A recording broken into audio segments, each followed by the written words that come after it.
This is Gary Atencio with CNTV, and today we're in South Dakota with a self-published author who writes heartwarming small-town romances and thrilling mysteries for her readers. I'm joined with C.S. Kjar. Thanks so much for joining us here today.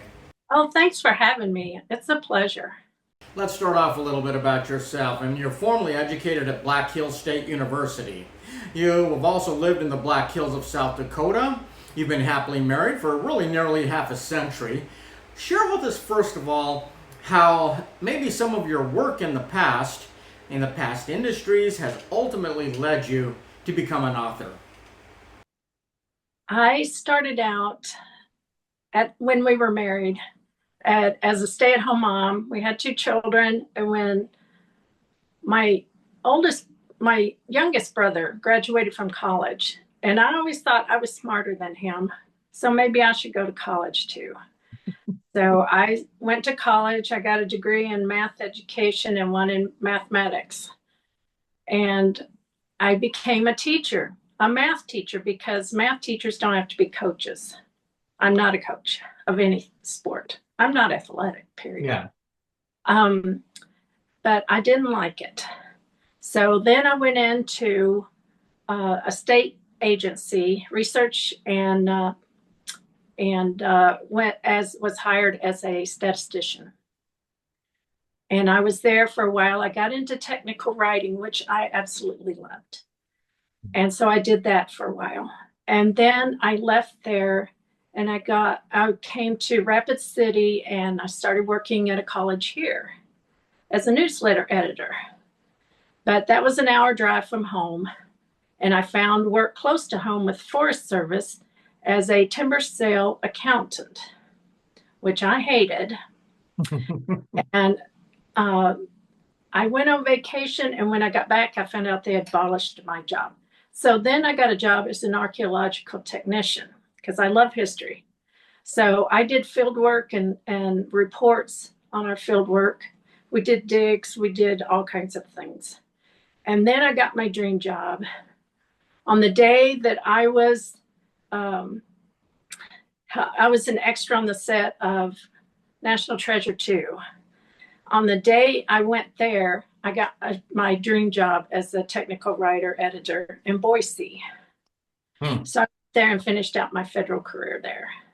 And then after I did that, I loved the writing so much, but fiction is way more fun. So. Wow. I mean, so you're talking about technical writing, then to an accountant, what you didn't like, the back to technical writing. Obviously, writing was what you really enjoyed. I mean, first of all, it's fitting for your name. You care about others and providing good books for them to read and enjoy. Would you say you write for yourself, or with kind of the reader in mind? What would you say? Well, I think a little of both.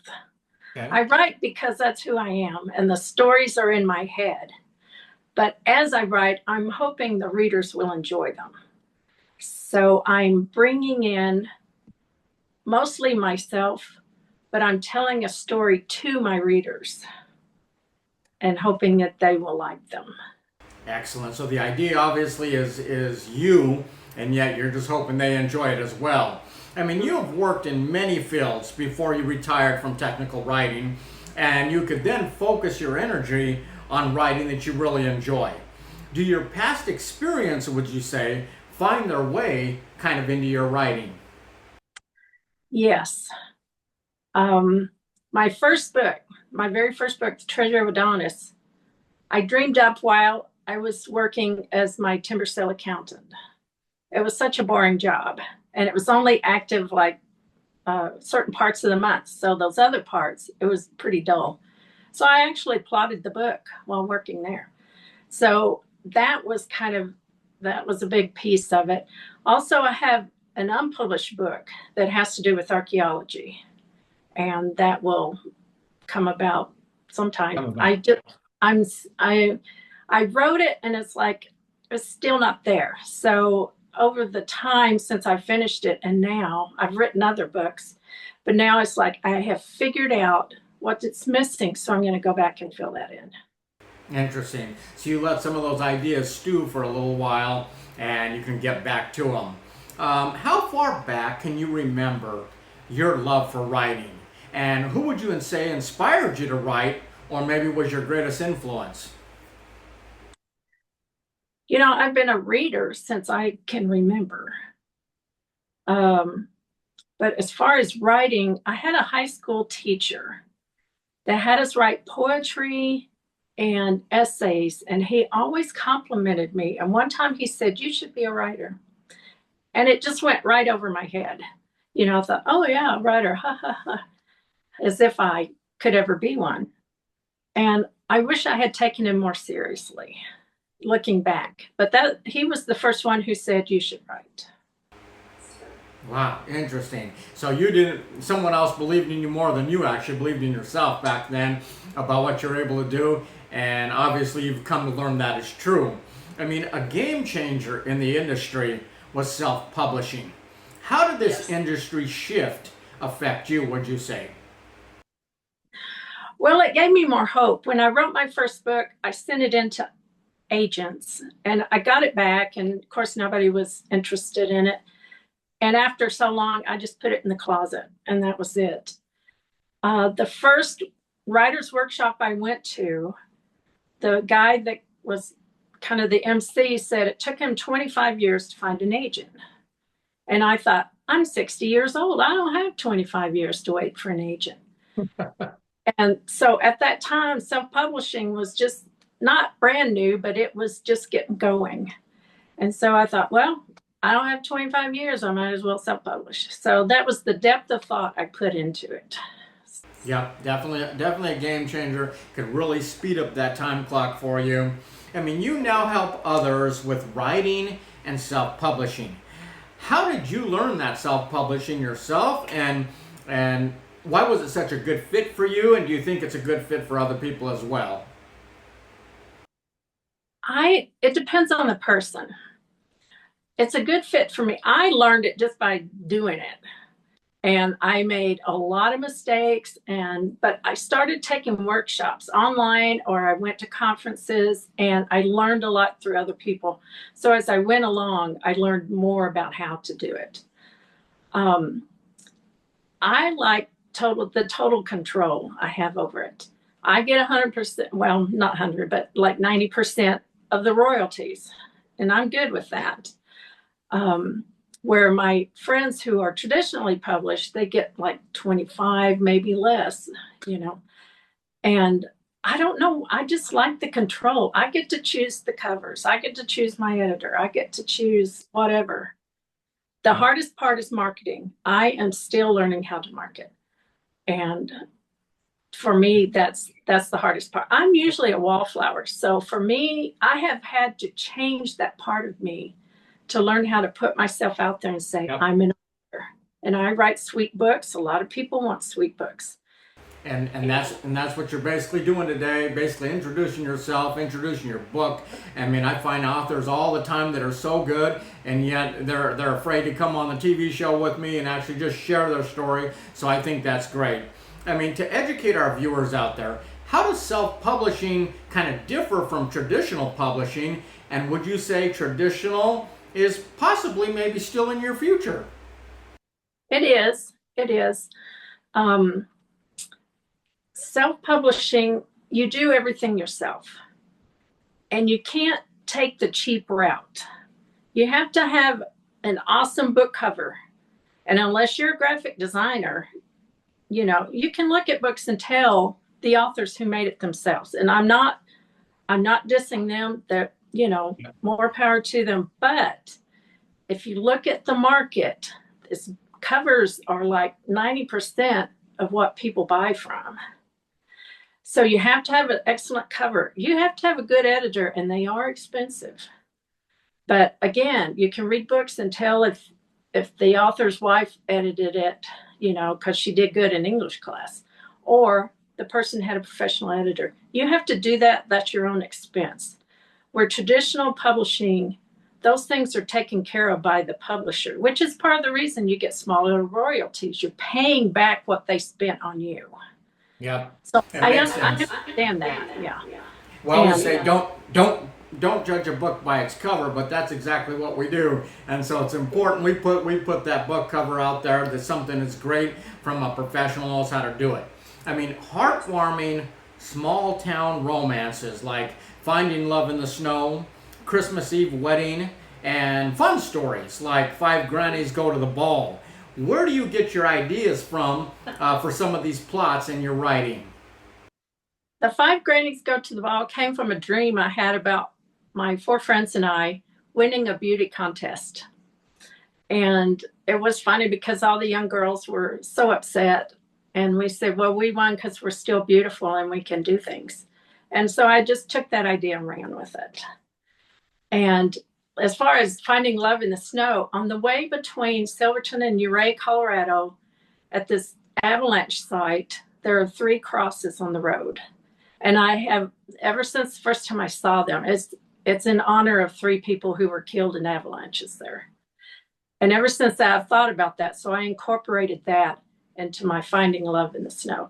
So my different experiences do come into these books, and they just provide the seed that gets me going. Being a native from Colorado, I've found love in the snow many times, and so I can relate to your story probably. Let me ask you, thrilling mysteries that you offer, like The Treasure of Adonis and Secrets of the Clock, Secrets of the Cottage, and The Storm, are the types of books that you write also the kind of books that you read, would you say? Mm-hmm. I read a lot of cozy mystery. I read romance for a while, and I kind of got bored with it because, I don't know, it always seemed the same. Mine always have adventure in them. I don't care if it's a romance or cozy mystery, if it has adventure in it. I love the adventure. And so I try to incorporate the adventure in all my books. But right now I'm into cozy mystery, Yeah. big time, and women's fiction, like The Women, and some of those. Yeah. They really strike home with me. I like strong women who overcome. Like you said, some of these ideas were created back when you were doing a boring job. The last thing you want to do is create a book that's boring. You definitely want to have some adventure in there, that's for sure. Speaking of reading what others write, do you enjoy helping new writers with their writing skills and with their self-publishing? Absolutely. I one of my best things is I am a cheerleader. And if I will talk to any writer and tell them my experiences. I have been to jillions of workshops and conferences, and it's like, let me share what I learned. And in fact, I've been speakers at some of them. And I speak on self-editing, and I have one coming up where it's how to be a writer and stay sane. I'm not sure you should, because some writers that were insane are the ones with a Pulitzer. So I don't know if that's an advantage or not. But yes, I love to share. I love to talk about writing with anybody, especially newbies or people thinking about it. Yeah, let's get together and talk about it.